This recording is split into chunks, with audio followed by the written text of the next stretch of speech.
Assalamualaikum warahmatullahi wabarakatuh.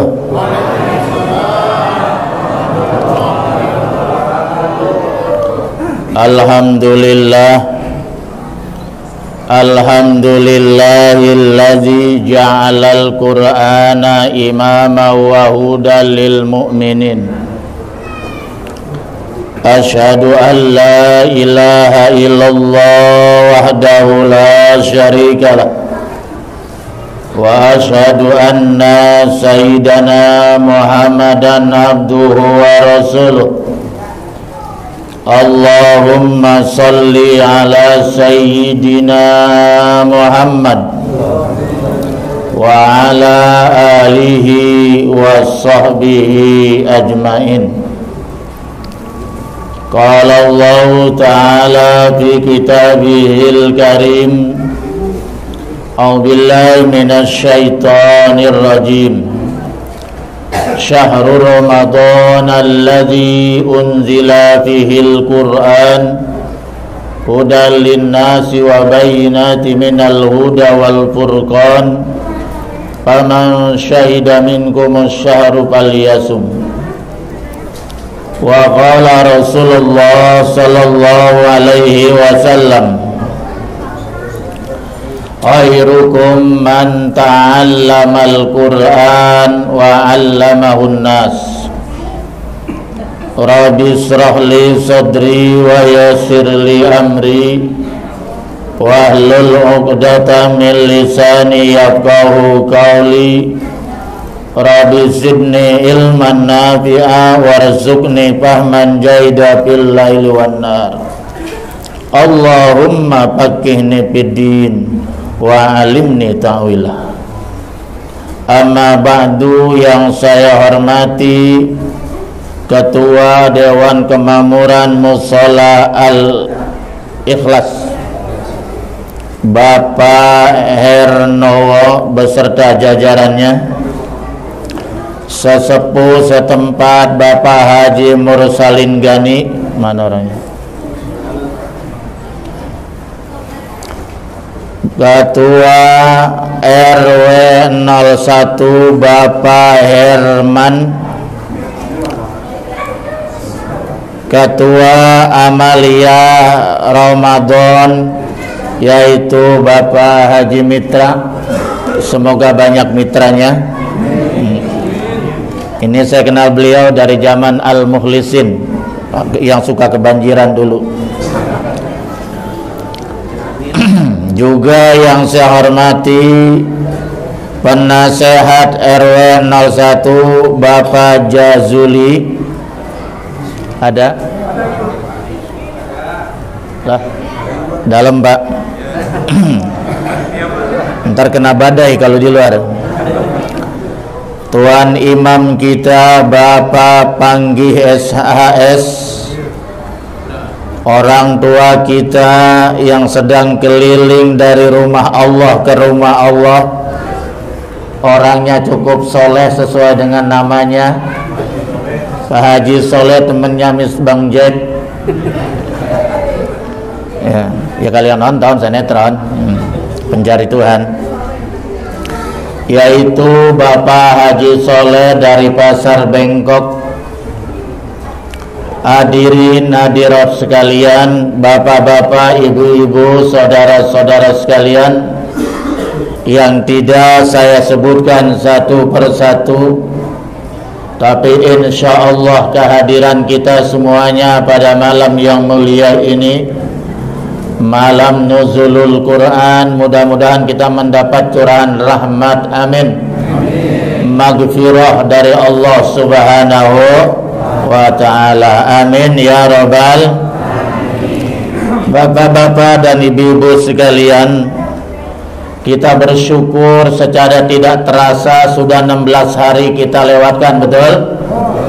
Mudah-mudahan amal puasa kita di siang hari yang kita pertaruhkan lapar dan haus dengan tulus dan ikhlas mencari keridhaan Allah, puasa kita dikabul, diterima oleh Allah subhanahu wa ta'ala.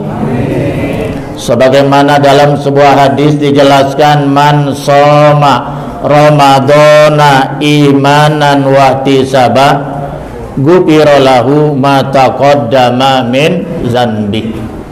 Barang siapa yang berpuasa di siang harinya barang siapa yang berpuasa semata-mata dorongan iman dan mengharap pahala dari Allah, ghufira lahu ma taqaddama min dzan, diampuni dosa-dosanya setahun yang telah terlewatkan. Alhamdulillah. Tidak sedikit tuh dosa kita dari Ramadan yang dulu sampai Ramadan sekarang, khususnya minas saghair, dosa-dosa kecil kita. Kalau puasa kita benar semata-mata karena iman, bukan karena manusia, ya Bu, ibu karena suami apa karena Allah puasanya? Yang benar. Awas, kalau lebaran gak dibeliin pakaian baru ngambek, berarti karena sepakaian baru, bukan karena Allah. Betul karena Allah, Bu? Maka dosa-dosa bapak, ibu-ibu sekalian, khususnya dosa-dosa kecil dari Ramadan yang lalu sampai saat ini, insya Allah dihapus oleh Allah Subhanahu wa Ta'ala. Yang kedua, malamnya kita rela berdiri 8 rakaat. Lama nggak? Kagak, 8 rakaat kok lama. Iya, saya enak juga nih terawih 8, nasional saya 20. Malah di Mekah diskon 40%, cuma 13 rakaat. Allahu Akbar ya. Kita rela berdiri walaupun pegel, betul nggak ya? Walaupun lelah karena siangnya habis kerja, kita rela mengerjakan qiyamul Ramadan, sholat tarawih dan witir di malam hari. Kita rela ruku, kita rela sujud walaupun kunang-kunang, betul nggak? Karena mencari keridhaan Allah, karena iman dan itisab kepada Allah. Tarawih kita lakukan walaupun lelah, walaupun capek ngurus rumah tangga ibu-ibu, tapi karena lakukan dorongan iman semata, karena mengharap balasan dari Allah. Apa ganjarannya? Ghufira lahu ma taqaddama min dzan, diampuni dosa-dosanya yang telah terlewatkan. Alhamdulillah. Maka lanjutkan tarawihnya. Nah itu, apakah penting pengampunan dosa? Oh, sangat penting, karena dosalah yang akan menjadi penghalang kita untuk masuk surganya Allah Subhanahu wa Ta'ala. Kalau dosa sudah terampuni, rahmat sudah kita raih, maka surga Allah akan dibuka selebar-lebarnya untuk kita semua. Amin ya Rabbal. Lanjut Bu. Kemana? Ke pasar. Bapak-bapak dan ibu-ibu sekalian, berbicara masalah Al-Quran. Al-Quran itu adalah kalamullah ya. Jadi Al-Quran itu bukan kalam Muhammad, bukannya buatan Nabi Muhammad, bukan. Tapi Al-Quran itu adalah kalamullah, firman Allah, asli firman Allah, baik lafaznya maupun maknanya mutawatir langsung dari Allah Subhanahu wa Ta'ala. Ini ada yang salah paham, Al-Quran itu kata orang-orang orientalis kan buatan Nabi Muhammad katanya, ya betul ya? Itu buatan Muhammad. Al-Quran itu adalah kalamullah, firman Allah, allazi unzila ala nabiyina Muhammad sallallahu alaihi wasallam, yang diturunkan kepada Nabi Muhammad biwasitati Jibril, perantaraan malaikat Jibril, jenderalnya malaikat. Untuk apa Al-Quran diturunkan ke planet bumi kepada Nabi Muhammad? Liyuballigha ila jami'in nas untuk disampaikan kepada seluruh umat manusia di akhir zaman. Bukan hanya umat Islam, termasuk umat Yahudi, kalau memang masih ada, wajib beriman kepada Al-Quran. Betul? Termasuk kaum Nasrani, kalau memang masih ada, seluruh umat manusia, apapun agamanya, apapun ormasnya, apapun partai politiknya, apapun bangsanya, apapun sukunya, wajib beriman kepada Al-Quran. Jika tidak, maka dia keluar dari Islam. Tegas mengenai. Karena Al-Quran diturunkan kepada seluruh umat manusia di akhir zaman, siapapun orangnya. Oleh karena itulah Nabi Muhammad diturunkan untuk seluruh umat manusia, bukan hanya bangsa Arab, bukan hanya bangsa Indonesia, tapi seluruh umat manusia diwajibkan beriman kepada Al-Quran. Wa qira'atuhu, adapun membacanya adalah ibadah. Wa ta'abud bitilawatihi, dan ibadah berpahala membaca Al-Quran. Itulah Al-Quran. Paham, Bu? Paham, Bu, sampai di sini? Jadi Al-Quran itu adalah firman Allah, kalam Allah, kitab suci kita yang diturunkan kepada Nabi Muhammad melalui malaikat Jibril untuk disampaikan kepada segenap umat manusia, dan membacanya bernilai ibadah. Jadi kalau begitu orang Amerika wajib nggak percaya kepada Al-Quran? Wajib. Tapi ini persoalan hidayah, betul ya? Kemudian orang Rusia wajib nggak percaya kepada Al-Quran? Wajib secara hukum. Pokoknya dari Sabang sampai Merauke, kemudian dari utara sampai selatan, barat dan timur, yang hidup di akhir zaman, dia wajib beriman kepada Al-Quran, kitab suci terakhir yang merangkum seluruh kitab-kitab terdahulu, baik yang ada di Taurat, Injil, Zabur, dan kemudian Al-Quran. Al-Quran ini secara sejarah diturunkan ke muka bumi ini itu secara tajridian, artinya secara step by step, tidak langsung 30 juz, 6.660 ayat kurang lebih, dan 114 surat blok turun ke bumi sekaligus, tidak. Tapi diturunkan secara tajridian, secara berangsur-angsur, sesuai situasi kondisi, sesuai kebutuhan. Makanya Al-Quran mudah dihafal, banyak para sahabat yang menghafal Al-Quran. Bahkan ada juru tulisnya pada saat itu, yaitu namanya Zaid bin Sabit. Berapa lama Al-Quran diturunkan? Di kota Mekah itu sebanyak 13 tahun, dan di Madinah selama 10 tahun. Jadi kurang lebih Al-Quran 30 juz turun ke muka bumi ini adalah memakan waktu 23 tahun. Makanya di dalam Al-Quran ada yang namanya surat Makiyah, ada yang namanya surat Madaniyah.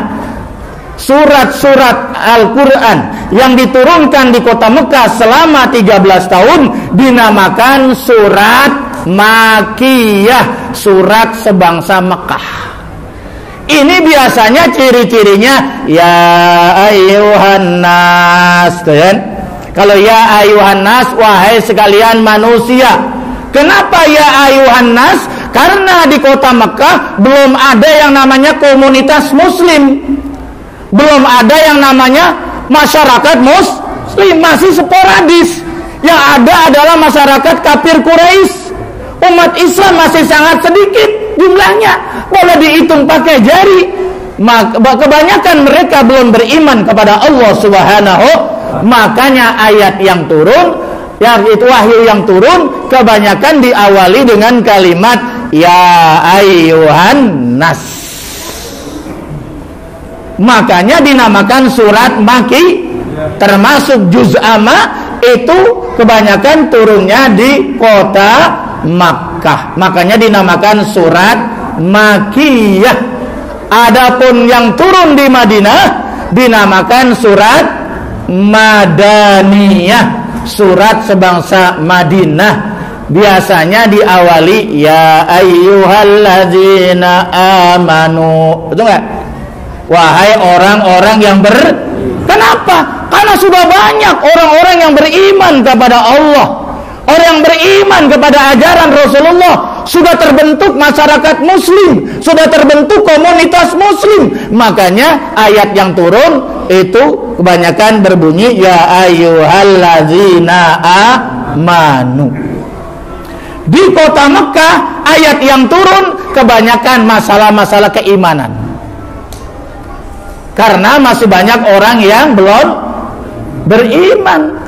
Tetapi di Madinah banyak turun masalah-masalah ayat hukum, ya kan? Perintah puasa turun di Madinah.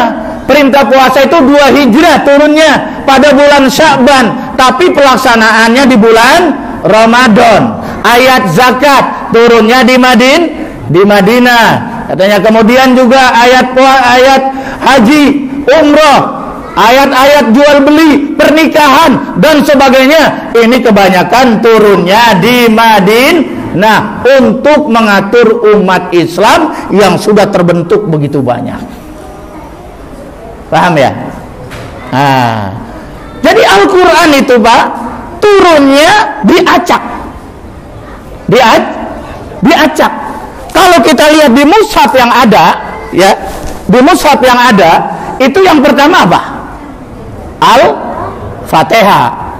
Jadi Al-Fatihah itu surat pertama, makanya dia wajib di dalam sholat. Yang kedua Al-Baqarah, yang ketiga yang terakhir surat itu yang asli. Al-Quran yang asli yang ada di Lauhul Mahfuz ya seperti itu. Tapi waktu turunnya ke muka bumi, tajrizian, berangsur-angsur dan sporadis, diacak. Ternyata yang turun pertama bukan Al-Fatihah, yang turun pertama surat Al-Alaq, itu pun cuma 5 ayat. Karena itu yang dibutuhkan. Paham ya? Ini dinamakan tartibun nuzul. Jadi Al-Quran itu ada 2. Ada tartibun nuzul, turunnya ayat Al-Quran, turunnya surat Al-Quran ke muka bumi. Itu ada, ya.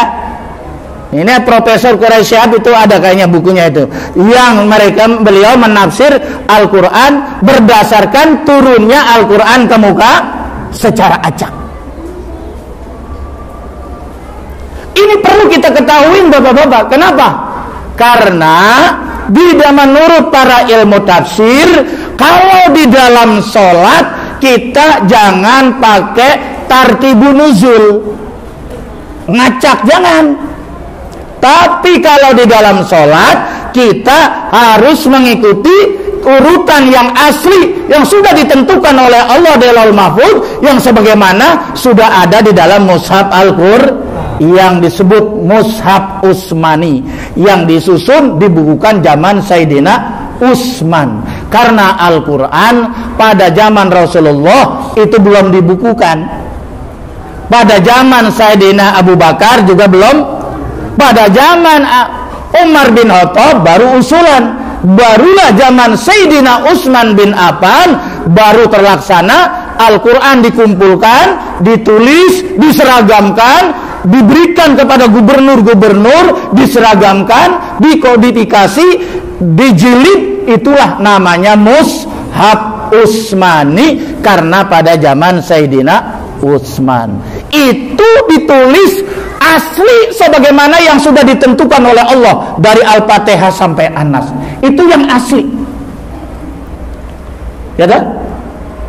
Di dalam sholat menurut para ahli tafsir sebaiknya ikuti berdasarkan urutan yaitu yang ada di mushaf. Tartibus surah namanya. Urutan surat dari Al-Fatihah sampai An-Nas. Paham ya? Makanya kita kalau di dalam sholat apa dulu yang kita baca? Fatihah dulu kata Juzal ya? Fatihah. Karena Fatihah umul Quran, umul kitab, seluruh kandungan Al-Quran itu semuanya ada di dalam surat Al-Fatihah. Makanya Al-Fatihah menjadi rukun di dalam sembahyang. Kalau tidak baca Fatihah tidak sah. Betul ya? Karena Fatihah rukun, makanya bacanya harus benar sesuai dengan tuntunan ilmu tajwid. Kalau tidak, maka tidak sah sholatnya. Adapun membaca surah, hukumnya sunnah. Begitu juga di dalam sholat janazah. Yang pertama kali 4 takbir pertama surat apa? Al-Fatihah. Betul? Yang kedua baca sholawat. Takbir ketiga doa. Takbir keempat doa. Paham ya? Oleh karena itulah yang berlaku di masyarakat, biasanya bacanya al-hakumut sampai lumutan malah. Iya, baca yang lain yang kagak hafal, bukan hafiz, betul ya? Enggak apa-apa orang baca surat masunah sih, betul ya? Mas surat apa kek? Cuman sebaiknya jangan diacak dari atas ke bawah, dari al-hukumut sampai An-Nas. Betul nggak? Betul. Nah, jadi al-hukumut dulu apa kulhu dulu? Al-hukumut dulu baru kul. Kalau sholat maghrib, kuliah ayal kafirun dulu apa kulhu dulu? Jangan dibalik. Sholatnya kalau dibalik sah nggak Pak? Sah, cuman makruh. Sah, tetap sah kalau nyungsang. Iya, nggak apa-apa. Ya, apalagi nggak tahu, betul nggak ya? Ya cuman makruh doang. Jadi jangan dibalik, gitu. Ya, jadi inna anzalna dulu, baru kulhu. Betul nggak ya? Inna anzalna dulu, baru al-hakumut. Jangan dibalik. Sah, cuman makruh. Inilah perlunya mengetahui tartibu surah dan tartibu nuzul. Tapi kalau untuk belajar tafsir, untuk belajar terjemah, boleh diacak berdasarkan turunnya Al-Qur'an. Tapi ketika dalam sholat, jangan kembalikan kepada aslinya. Kita sudah diajarkan yang pertama Fatihah dulu, betul nggak ya? Nah, kita misalnya membaca surah yang pertama Al-Baqarah, boleh. Entar rakaat kedua Ali Imran, boleh. Kita pilih ayat-ayatnya, betul nggak? Jangan dibalik. Ali Imran dulu baru Al-Baqarah. Kan terbalik, betul ya? Betul ya? Nah, ini perlu belajar ilmunya. Paham ya? Paham, gitu ya. Tapi ini nggak sedikit, memang di mana-mana suka banyak yang begitu. Ya, makanya saya kasih tahu ada yang namanya tartibun nuzul, itu urutan-urutan turunnya ayat Al-Quran ke muka bumi. Tapi ada juga tartibu surah yang sudah ditentukan oleh Allah Subhanahu, yang sebagaimana ada di mushaf itu. Ketika kita sholat, kembalikan, ikuti aja apa yang ada di mushaf. Yang duluan, yang belakangan. Paham Bu? Kemudian bagaimana hukumnya belajar Al-Quran? Nanti di akhirat, di alam kubur ada namanya soal kubur ya. Udah siap belum? Romannya ditanya KPK aja udah geget. Iya, ditanya polisi aja udah gemetar. Bagaimana kalau ditanya malaikat munkar nakir yang seram luar biasa. Betul gak? Masya Allah. Itu salah satu keyakinan kita bahwa manusia yang meninggal dunia nanti di alam kubur ada namanya fitnah kubur, yaitu soal kubur, pertanyaan munkar. Pertanyaannya esai, nggak ada multiple choice, nggak ada yang namanya pilihan ganda. Pilihan ganda kan untung-untungan, betul nggak ya? Apa A, apa B, apa C, apa D, nggak ada. Semua pilihan apa? Esai, tanya jawab, bisa selamat, nggak bisa diganyang oleh malaikat. Ayo, udah siap belum? Potongan ini kayaknya potongannya bangsanya yang ditanya semua ini.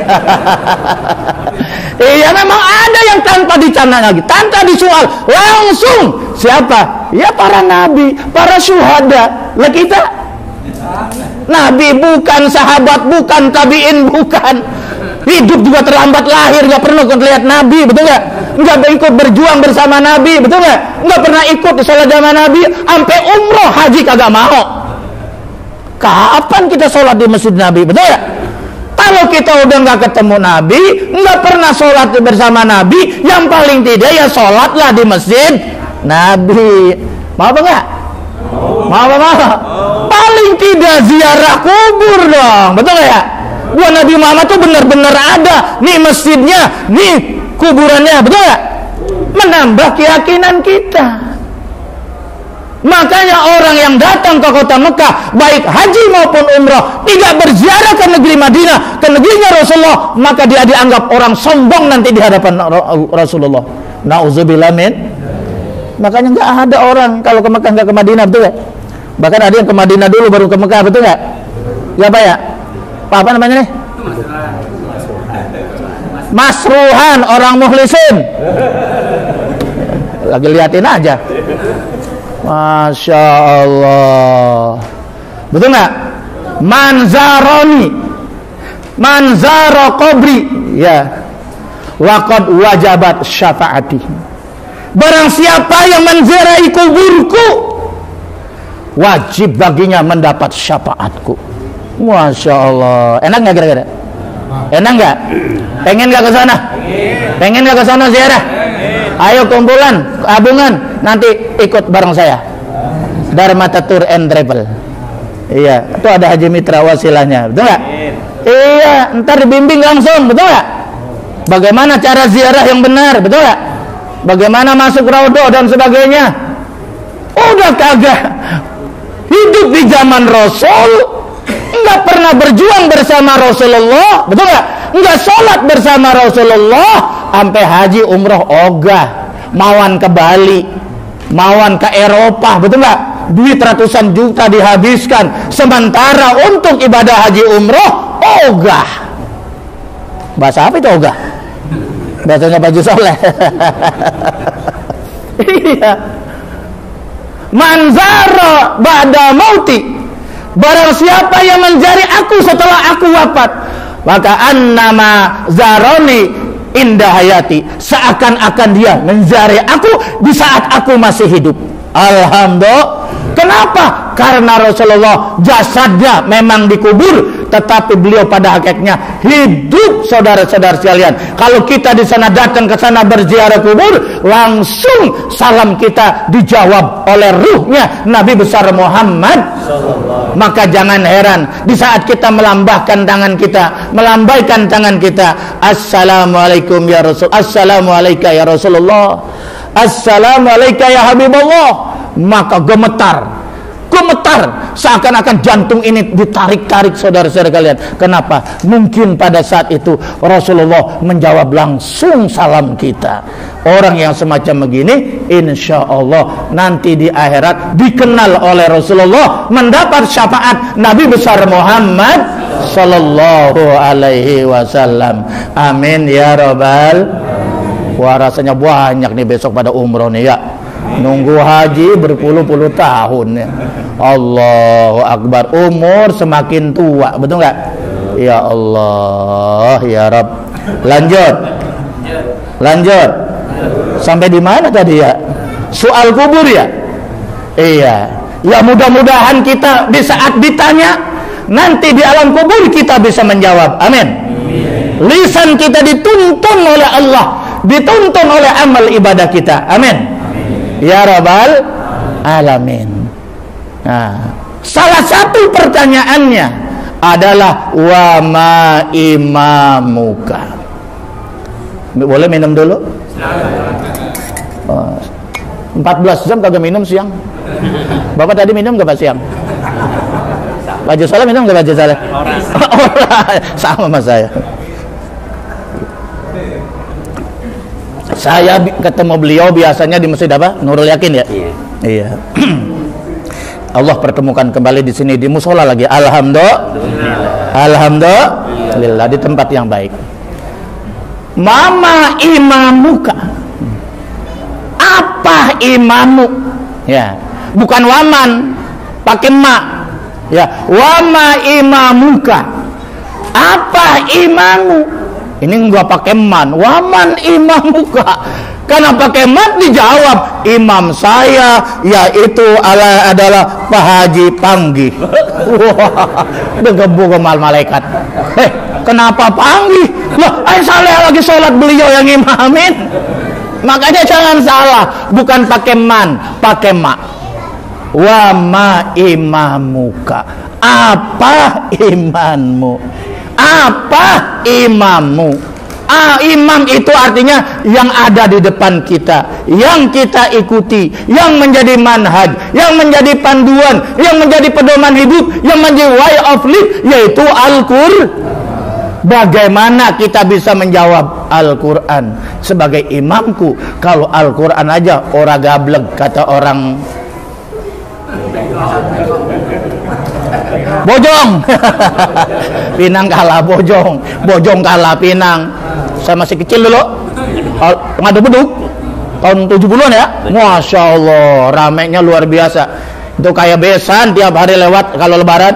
Mau kemana? Pinang kalah Bojong, Bojong kalah Pinang, ngadu beduk. Ini guru besarnya nih. Allahu Akbar. Hiburan juga itu ya bener? Hiburan itu. Setahun sekali, Masya Allah. Jadi nanti ditanya, Bu, ibu kudu siap-siap. Apalin dari sekarang. Apalin. Wa ma imamuka Al-Qur'anu imami.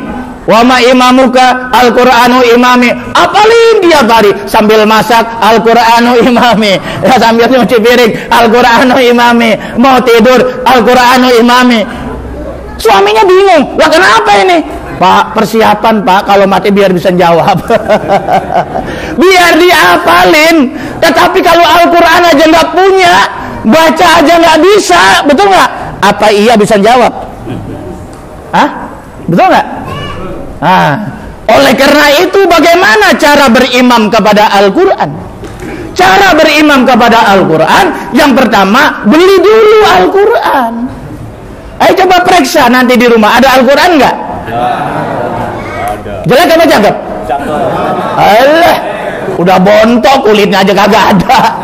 Iya, Masya Allah. TV dibeli yang terbaru, yang siaran digital, betul ya? Di kamar pribadi ada, di ruang tamu ada, di ruang tengah ada, di ruang anak ada, sampai di dapur ada televisi. Al-Quran tidak ada. Nauzubillah, nauzubillah. Koran numpuk, majalah numpuk, baca-bacaan buku macam-macam numpuk, sementara Al-Quran tidak punya. Bagaimana cara berimam pada Al-Quran? Apa yang menjadikan imam?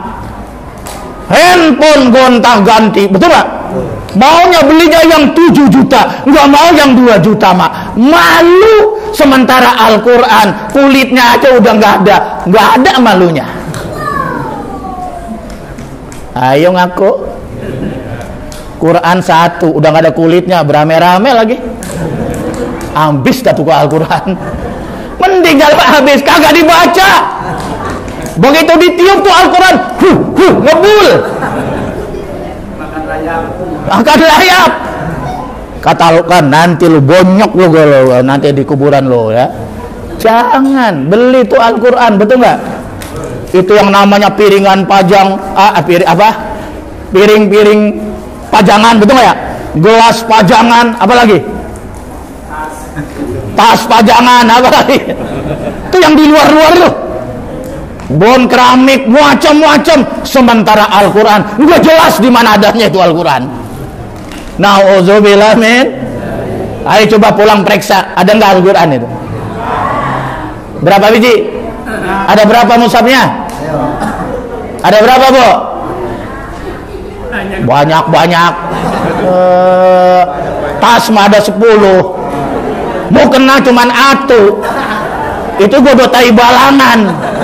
Begitu dicuci, direndam, wah, udah warnanya udah kuning, bahkan hitam. Dibuang ke belakang, ada lele dumbo mabok semua. Kebangetan dah ibu dah. Itu yang namanya Al-Quran. Nanti dia yang akan menemani kita di alam kubur, betul nggak? Betul nggak? Ada sebuah kisah, surat Al-Muluk 30 ayat, kalau salah ya, 30 ayat Al-Muluk. Bacalah, Bu, setiap habis maghrib, paling tidak pada Isya, baca sebelum tidur, maka dia nanti di akhirat akan membela kita di alam kubur di saat ditanya oleh malaikat Munkar Nangkir. Begitu datang malaikat Munkar Nangkir, ini ada seorang ibu ya dari Bloka meninggal dunia. Dia nggak pernah lupa membaca Al-Muluk, surat Tabarok. Setiap habis sholat maghrib dia baca. Kalau dia lupa habis Isya dia baca. Dia baca juga doanya, kan ada doa Al-Muluk kan ya. Dia baca supaya diselamatkan dari azab kubur. Begitu ditanya di alam kubur, mau dipukul, mau dihajar itu, Al-Muluk datang. Tulak pinggang tuh Al-Muluk, ke bahasa kita mah ya. Hai malaikat, jangan kau pukul ini jenazah. Jangan kau pukul orang ini. Kenapa? Di dalamnya ada surat Al-Muluk, ada saya. Saya ini firman Allah. Kalau engkau memukul dia, berarti kau memukul surat Al-Muluk. Al-Muluk itu firman Allah, berarti kau tidak sopan kepada Allah. Wah, dikata gitu. Iya. Ini dari malaikat kan bingung, betul nggak ya? Ya sudah, akhirnya malaikat ini lapor kepada Allah. Ya Allah, ini bagaimana? Waktu saya mau siksa ini jenazah ini, ternyata Al-Muluk bilang, saya ini firmanmu. Kalau kau pukul orang ini, ada Al-Muluk di badannya, berarti kau memukul firman Allah. Kau tidak sopan kepada Allah. Akhirnya kata Allah, udah nggak usah ditanya. Alhamdulillah. Itu ya, Bu. Woi, sehat, Bu? Sehat, Bu? Iya, baca tuh Al-Muluk supaya diringankan, dibebaskan dari azab. Baca surat Al-Waqi'ah.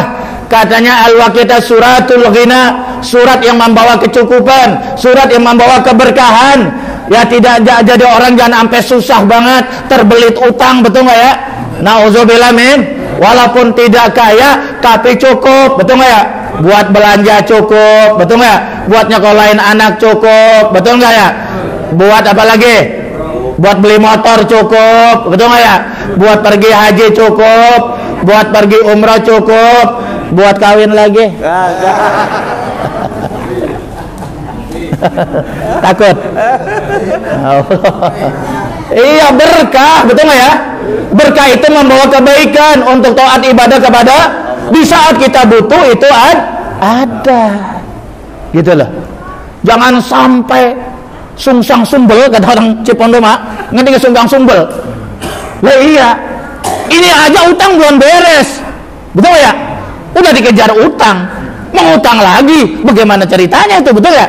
Jangan, kalau bisa jangan seperti itu ya, makanya kita banyaklah membaca surat Waqi'ah. Yang kedua, banyak sholat duha. Yang ketiga, kerja.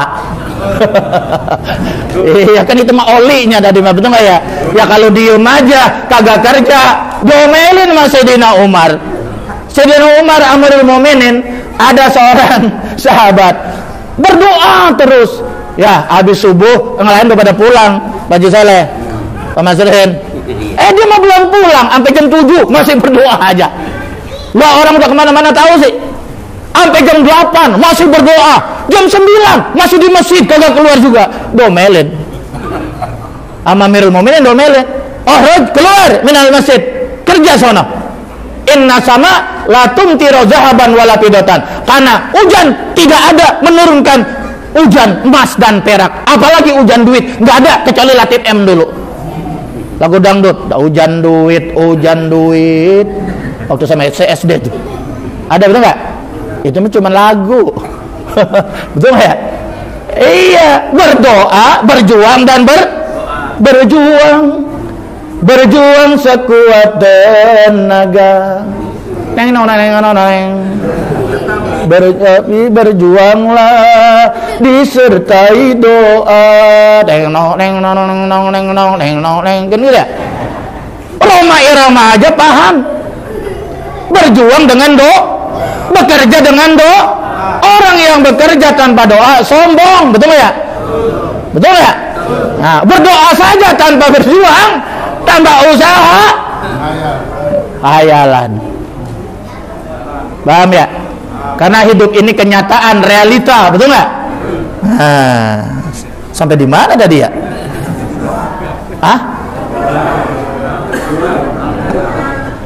Sampai di mana? Belajar. Oleh karena itu, setelah kita punya Al-Quran, kita belajar Al-Quran. Sangat bagus Pak Haji Mitra. Di sini kalau perlu seminggu sekali panggil guru Al-Quran. Guru Al-Quran. Baca Al-Quran itu harus pakai tajwid. Ada sebuah kitab yang tipis, kitab tajwid, dikarang oleh Imam Jarkasi. Bunyinya begini: ta'allamu ilmi tajwid fardu kifayatin. Hukum belajar ilmu tajwid, ilmu Quran itu hukumnya fardu kifayah. Kalau sudah ada nih di musola ini satu aja guru tajwid, yang lain gak dosa. Begitu kan Haji Soleh ya? Tapi kalau se-RT ini kagak ada yang guru ilmu tajwid, nggak ada yang nyala, nggak ada yang bisa ngoreksi kalau salah. Kalau imam salah nggak ada yang benerin, ya dosa semua. Betul nggak? Fardu kifayah kan begitu. Ngurus jenazah hukumnya fardu kifayah. Kalau sudah ada yang ngurus jenazah, dari mulai mandiin, ngapankan, sholatkan, dikuburkan, yang lain yang pergi ke kantor agak dosa, betul nggak ya? Tapi kalau jenazah ini nggak ada yang mandiin, nggak ada yang ngapankan, nggak ada yang sholatkan, karena di dunianya nggak kenal masjid, nggak kenal musola, kagak disolatin, dia sholat sendiri. Bisa dosa semua urusan, betul nggak? Betul nggak? Makanya sholatlah sebelum disolat. Kamu sholatlah sebelum digotong. Kamu ke masjidlah sebelum digotong ke masjid. Kok dimarahin? Sampai pengurusnya dimarahin. Betul nggak? Ingat, terminal kita terakhir di dunia ini di mana? Masjid. Meskipun dia nggak pernah ke masjid, nggak tega tuh RT RW, betul ya? Udah biarin biar yang nggak kenal sama masjid, biar jangan mau marah sama masjid, mau sholat, udah biarin, sholatin aja di masjid. Masa sholatin di gang? Betul nggak? Karena udah pada sadar tuh yang nggak mau pernah ke masjid, betul nggak? Bahwa rumah terakhir ente di dunia adalah masjid. Makanya supaya kagak asing, kenalanlah dengan masjid. Untung masih hidup, sering kering ke Ini ceramah pengomel ya? Allahu Akbar. Lanjut. Kenapa? Tapi kata Imam Jarkasi, wastikmaluhu fi qiraatil Quran fardu ain. Nah ini beratnya. Belajar ilmu tajwid hukumnya fardu kifayah, kewajiban tetapi memakai ilmu tajwid, menerapkan ilmu tajwid di saat membaca Al-Quran fardu ain. Artinya setiap orang nggak boleh baca Al-Quran nggak pakai tajwid. Gue mah baca Al-Quran pakai lagu Sunda, gue mah manuk dadali ancur.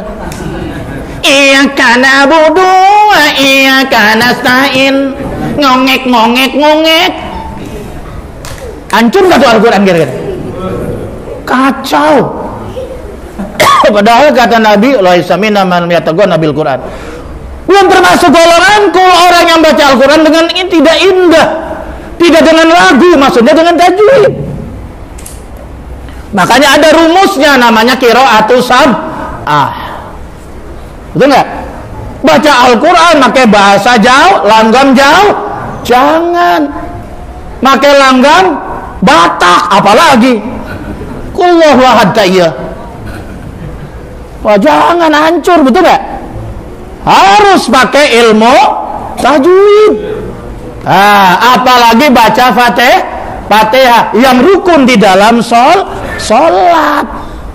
Paham ya? Paham? Nah, ini ada kaidah. Saya bukan qori, saya juga nggak bisa kayak Muammar. Nah, ada kaidah. Nah, ini harus kita pegang. Iza taghayyara fil lafzi. Ini harus kita pegang, semua harus pegang ini. Iza taghayyara fil lafzi taghayyara fil makna. Apabila lafaznya berubah, maknanya berubah. Ini patokan ya. Ini kaidah. Batasan. Kalau lafaznya berubah, maknanya berubah. Jangan coba-coba merubah lafaz Al-Quran. Maknanya bisa berubah. Kalau maknanya berubah, haram hukumnya. Bukan dapat pahala membaca Al-Quran, dapat dosa. Contoh Fatihah dah. Iyyaka na'budu wa iyyaka nasta'in. Wajib pakai tasdid. Kalau nggak pakai tasdid, haram, bisa kupur. Itu baru tasdid tuh Pak Jemitra. Bagaimana kalau yang lainnya?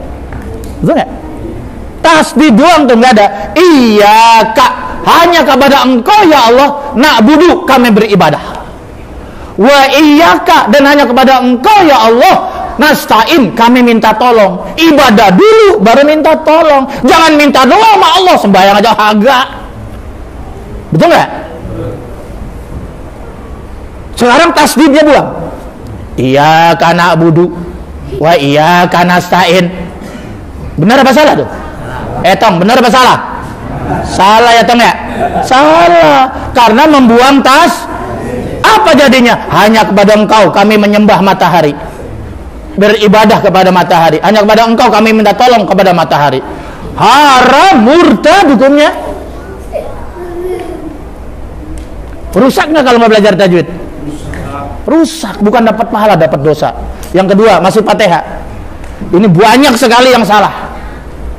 Siratal ladzina an'amta alaihim. Enggak, am'amta. Apaan am-am? Oh, makan. Betul nggak?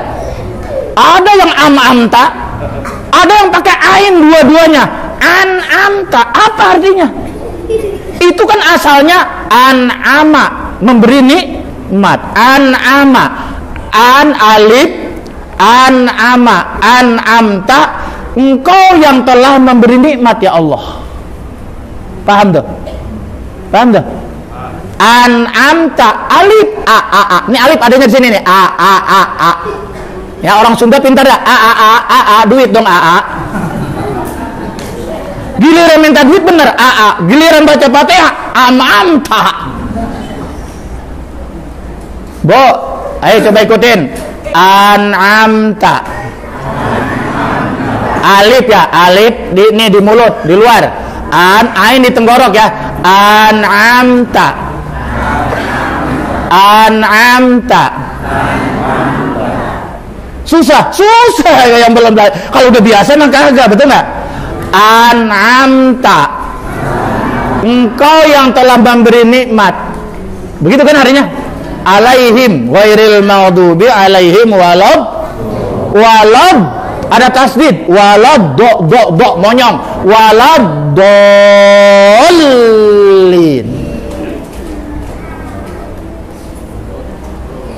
Ya Bu? Udah dua tuh, udah ya. Jangan ain dua-duanya. A di sini suaranya, ain di sini. Makanya belajar makharijul huruf tuh dari belajar ikro. A. Begitu kan ya? A. Bukan gitu ya? Za di ujung lidah. Zai. Beda kan ya? Ja. Beda kan? Yang kedua, yang sering dibaca di dalam tarawih apa? Iza jaa nasrullah. Sering dibaca kan? Surat apa itu? An-Nasr ya? Iza jaa nasrullahi wal fath. Kok wal fath? Emang ketupat? Asalnya apa itu? Wal fathu. Ada hanya enggak? Wal fathu, pembebasan, kemenangan. Iza jaa nasrullahi wal fath. Enggak boleh dibaca wal fath. Kok akhirnya ka? Harusnya akhirnya ha. Wal fath. Haknya harus kedenger walaupun tipis. Paham? Woi, yang imam, woi.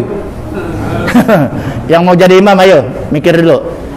Idza jaa nasrullahi wal fath. Kalau mau berhenti, terus sabar.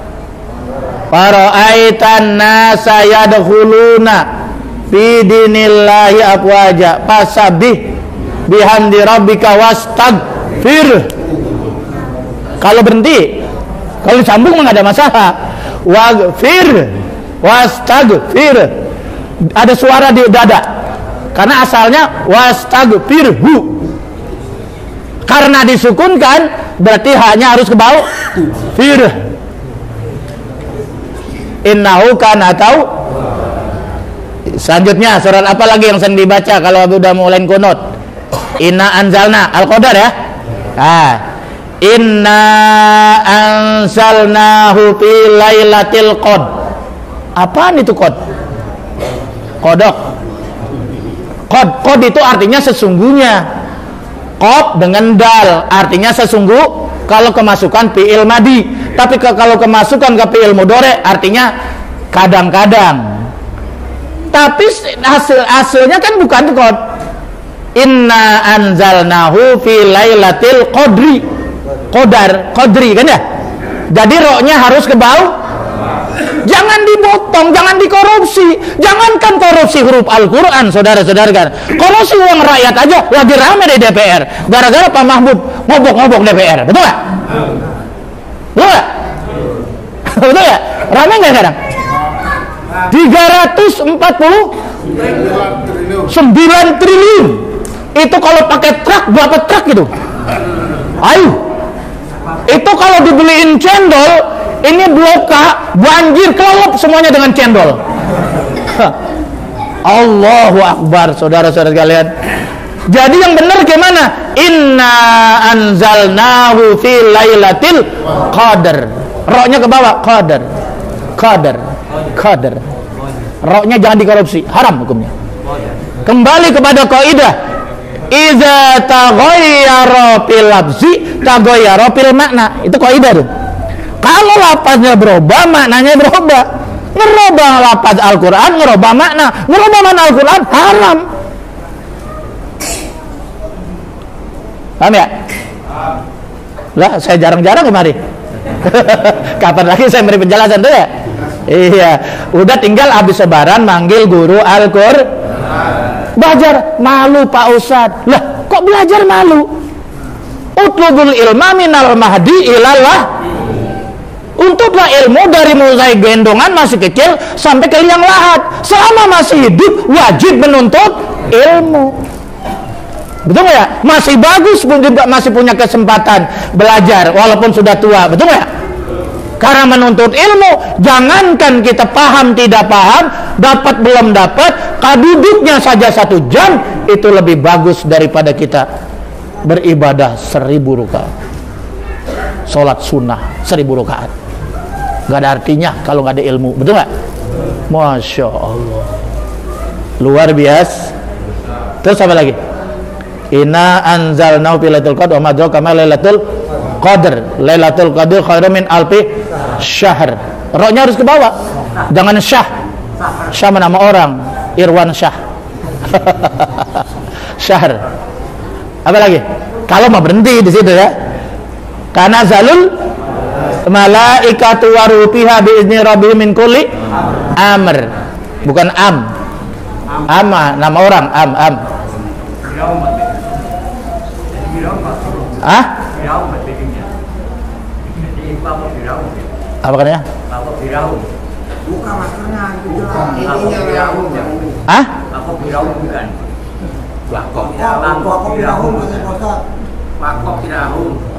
Wakop. Iya kalau wakop di situ bacanya seperti itu. Amr. Berarti Firaun, Pak. Firaun. Terus setelah itu apa? Salamun ya. Salamun hiya hatta matlail fajar. Fajar, jangan paj. Kalau paj berarti hilang. Paj apa paj? Beda artinya. Fajar, fajar. Jadi rohnya harus ke bawah. Fajar. Coba Abdurrahman Sudes kasetnya buka di YouTube, gak ada kan? Itu. Paham ya? Nah, disinilah pentingnya kita belajar ilmu Al-Quran. Nah, setelah kita miliki Al-Quran, kita baca itu Al-Quran sesuai dengan ilmu tajwid. Ada apa udah cukup kita berimam pada Al-Quran? Belum. Pahami Al-Quran. Tafsir belum nyampe, terjemahannya kan ada, betul nggak ya?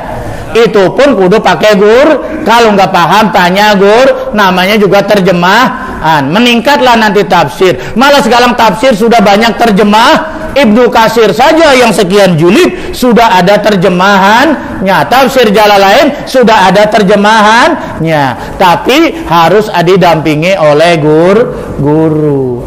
Apa sudah cukup? Belum. Kalau sudah paham, amalkan itu Al-Qur'an. Apa yang diperintahkan Al-Quran laksanakan, apa yang ditinggal Al-Quran tinggalkan. Itu namanya berimam kepada Al-Quran.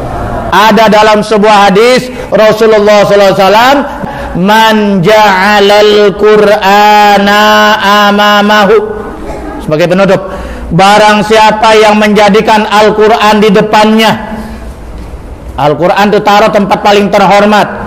Kalau ada hadis di bawah, kalau ada tafsir, ya boleh di bawahnya hadis, di atas tafsir, di atasnya lagi Al-Quran. Ya, mushaf, paham ya?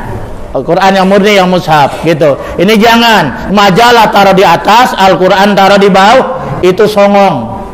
Ya, paham? Jadi Al-Quran hormati, taruh pada tempat yang terhormat, pada tempat yang suci. Kemudian membacanya juga pakai air wudhu sebaiknya. Ya, lebih-lebih menghadap kiblat. Ya, kemudian juga kita setelah itu kita amalkan.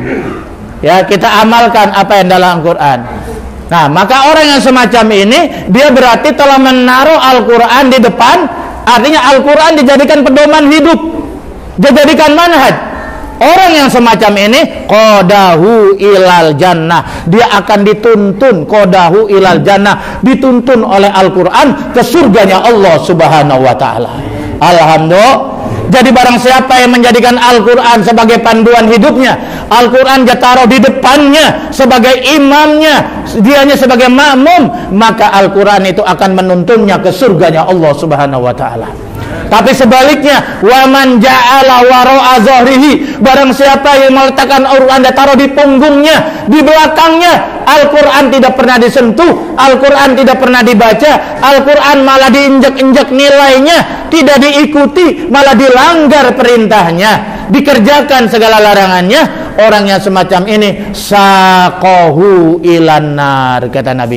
Maka Al-Quran nanti akan menuntun dia, menjerumuskan dia ke api neraka. Na'udzubillah min. Makanya ada dalam sebuah keterangan, ada dua amalan yang nemenin kita di alam kubur. Ada dua amal ibadah kita yang nanti atas izin Allah berupa makhluk yang ganteng kalau bagi perempuan, yang cantik bagi laki-laki. Apa itu? Al-Quran dan puasa.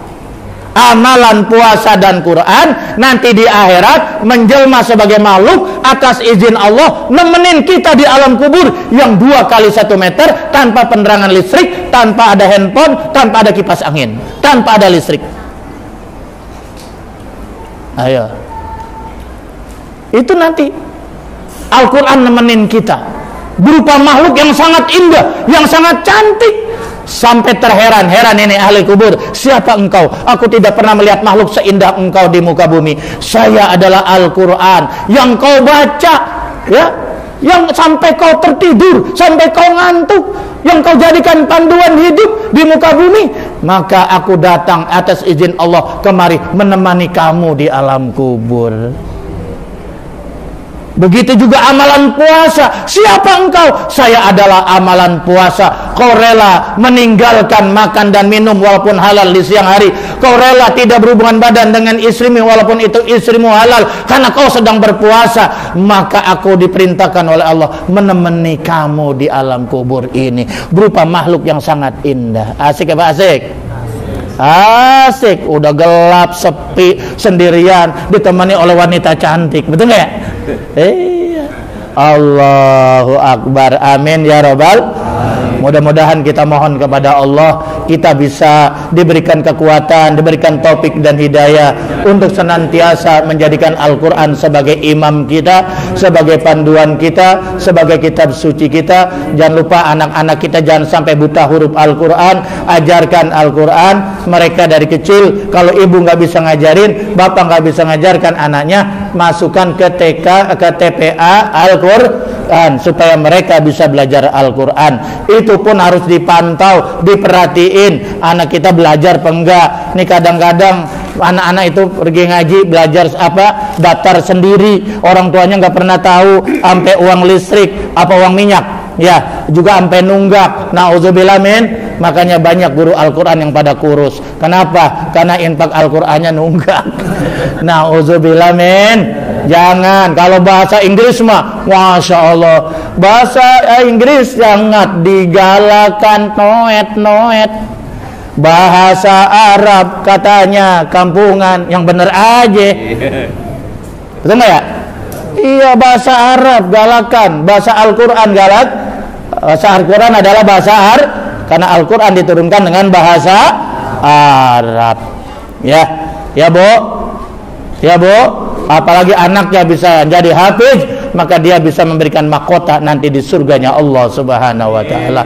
Mari kita doakan anak-anak kita supaya menjadi ahli Al-Quran. Kita juga supaya bisa kita berimam kepada Al-Quran. Ala haziniyah Al-Fatihah. A'udzubillahi minasyaitonir rajim. Bismillahirrahmanirrahim. Alhamdulillahirabbil alamin. Arrahmanirrahim. Maliki yaumiddin. Iyyaka na'budu wa iyyaka nasta'in. Ihdinas siratal mustaqim. Siratal ladzina an'amta 'alaihim ghairil maghdubi 'alaihim waladdallin.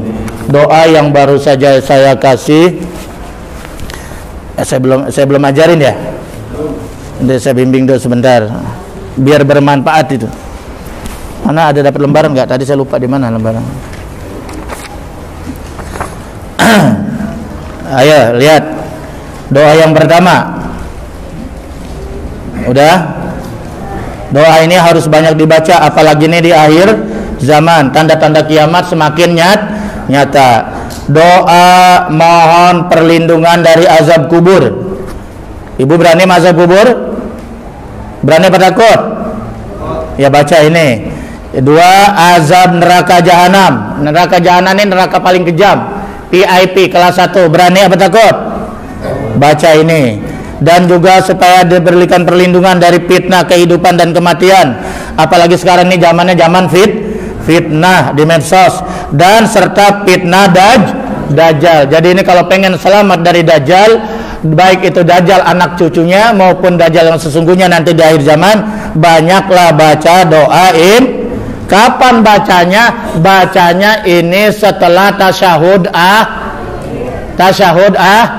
Ibu kalau baca tasyahud akhir sampai di mana? Innaka Hamidun Majid. Ya jangan salam dulu, tambah dengan ini ya. Bismillahirrahmanirrahim. Allahumma inni a'udzubika min azabil qabri wa azabi nari jahannam wa min fitnatil mahya wal mamat wa min syarri fitnati masihid dajjal. Saya nggak pernah lupa, selalu baca ini. Bahkan di luar sholat pun, habis sholat saya baca. Karena apa? Saya takut dengan azab kubur. Saya takut dengan azab api neraka. Saya takut kena fitnah. Saya takut banget dengan namanya fitnah dajjal. Ya Bu ya. Jadi kata Nabi, iza farogo ahadikum minat tasyahudil akhir falyasta'id billah bi arba'in. Kalau kalian sudah selesai baca tasyahud akhir, berlindunglah kepada Allah, minta perlindungan kepada Allah dengan 4 hal. Yang pertama, min azabil qabri, dari azab. Yang kedua, azabin nari jahannam, dari neraka. Yang ketiga, wa min fitnatil mahya wal mamat, dari fitnah kehidupan dan kemati. Wa min syarri fitnati dajjal, dan daripada buruknya fitnah Al-Masih Ad-Dajjal. Kenapa Ad-Dajjal dinamakan Al-Masih? Karena dia nanti di akhir zaman akan menyapu bersih keimanan seorang. Tugasnya bagaimana memurtadkan manusia. Nauzubillah min. Yang kedua, ini doa dibacanya waktu sujud di dalam sujud terakhir. Sebelum tahiyat akhir kan sujud dulu. Sujud terakhir baca subhana rabbiyal a'la wa biham 3 kali, baca dulu ini. Makanya kebanyakan imam kalau sujud terakhir suka ini yang dibaca. Jangan sembarangan. Yang pakai berdoa pakai bahasa Indonesia batal salatnya, kecuali dalam hati. Harus pakai berbahasa Arab.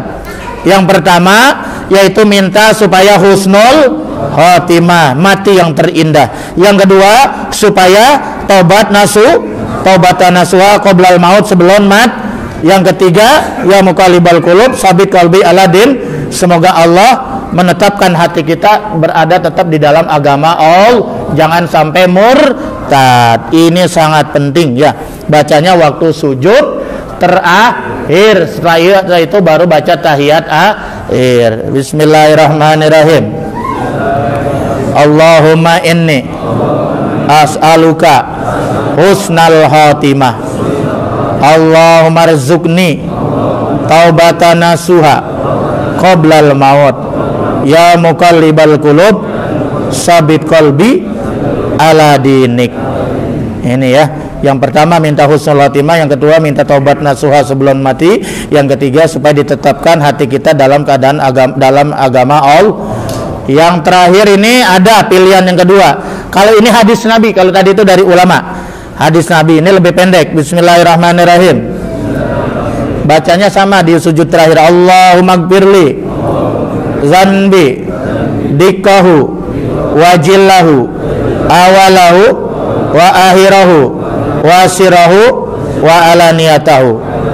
Nah ini di fotokopi oleh panitia penerimaan santri baru Pondok Pesantren Darul, baik tingkat SMP maupun SM. Yang berminat silakan ya, titipkan anaknya di Pondok Pesantren Darul Amanah Anadia, insyaallah mudah jadi anak yang soleh. Oleh karena itu doa ini menjadi sangat penting. Makanya di santri saya itu 1 semester nggak bisa baca doa, malu walaupun baru 1 SMP. Nah kali ini yang menit membaca doa adalah santri saya. Fadal ta'al. Saya tes, berani nggak baca doa di ini kelas 2 SMP, baca doa di muka umum. Dan panjang-panjang.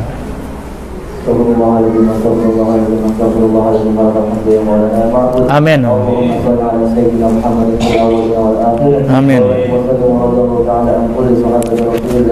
Amin. حمدا ناعما حمدا يوافي نعمه ويكافئ مزيده ربنا لك الحمد كما ينبغي لجلال وجهك الكريم وعظيم سلطانك اللهم صل على سيدنا محمد صلاة تبلغنا الى بيتك الحرام اللهم ارزقنا زيارة الحرمين زيارة مكة المكرمة والمدينة المنورة رب اغفر لي ولوالدي وارحمهما كما ربياني صغيرا رب اغفر لي ولوالدي وارحمهما كما ربياني صغيرا رب اغفر لي ولوالدي وارحمهما كما ربياني صغيرا اللهم اغفر لنا ولوالدينا ولمعلمنا ولمن حقا علينا ولجميع المؤمنين والمؤمنات والمسلمين والمسلمات الأحياء منهم والأموات وخصوصا المؤسس معهدنا دار الأمانة النهدية وأهله وذريته برحمتك ومغفرتك يا أرحم الراحمين اللهم اجعلنا معهدنا دار الأمانة النهدية معهدا آمنا معهدا مبرورا معهدا مقمورا معهدا محبوبا معهدا نافعا للإسلام والمسلمين اللهم ارزق معهدنا تلميذا كاسرا نافعا مريدا حسنا من كل فج عميق إنك على كل شيء قدير اللهم يسر أمورنا وبلغ مقصدنا وصحيح سرنا واسع رزقنا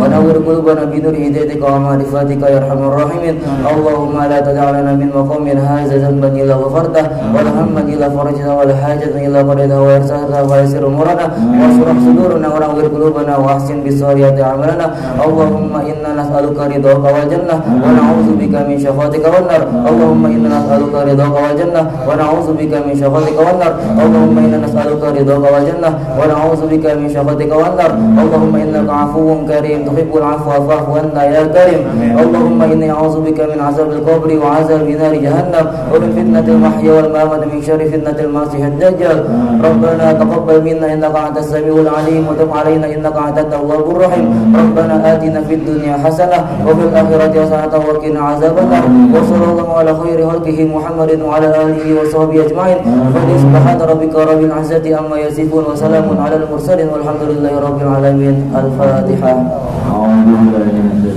Bismillahirrahmanirrahim. Alhamdulillahirabbil alamin arrahmanirrahim maliki yaumiddin. Iyyaka na'budu wa iyyaka nasta'in ihdinas siratal mustaqim siratal ladzina an'amta 'alaihim ghairil maghdubi 'alaihim waladdallin. Ma ismuka? Ismi Ahmad Qurni Warq.